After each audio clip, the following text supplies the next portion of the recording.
எல்லாருக்கும் வணக்கங்க. எல்லாரும் எப்படி இருக்கீங்க? நல்லா இருக்கீங்களா? இந்த வீடியோவில் என்னன்னா டிஃபன் இட்லிக்கும் தோசைக்கும் ஒரே இதுதாங்க அரைச்சி அது எப்படி நான் எப்படி அரைச்சி எப்படி இது பண்ணுவேன்ட்டு உங்களுக்கு நான் காமிக்கிறேங்க. தெரிஞ்சவங்களுக்கு ஒன்றும் இல்லைங்க, தெரியாதவங்க நிறைய பேர் இருப்பீங்கள்ல, அவங்களுக்காட்டி தான் அது யூஸ்ஃபுல்லாக இருக்கும்ல இந்த வீடியோ, அதனால் காமிக்கிறேங்க.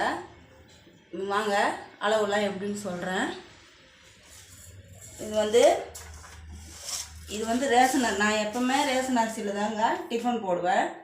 புழுங்கல் அரிசியும் பச்சரிசியும் ரேஷன் அரிசி தான். உளுந்து மட்டும் உதயம் உளுந்து வாங்கிப்பேன். அது வந்து கொஞ்சம் உபரி ஆகும்.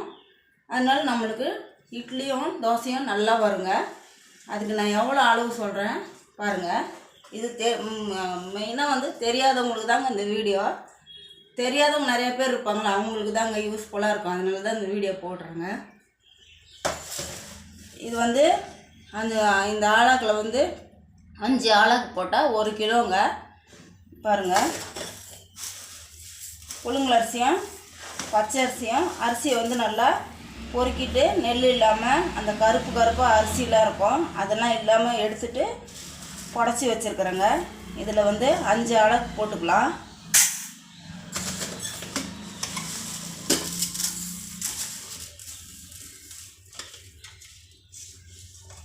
சும்மா தலையெல்லாம் தட்டணுங்க. இப்படி இந்த பாருங்கள் 5 அளவுக்கு. இந்த வீடியோ நீங்கள் ஃபுல்லாக பார்க்கணுன்னா கீழே இருக்க பட்டனை கிளிக் பண்ணுங்கள். வீடியோ ஃபுல்லாக பாருங்கள், சப்போர்ட் பண்ணுங்கள், உங்கள் ஆதரவு தொடர்ந்து கொடுங்க. தேங்க்யூ.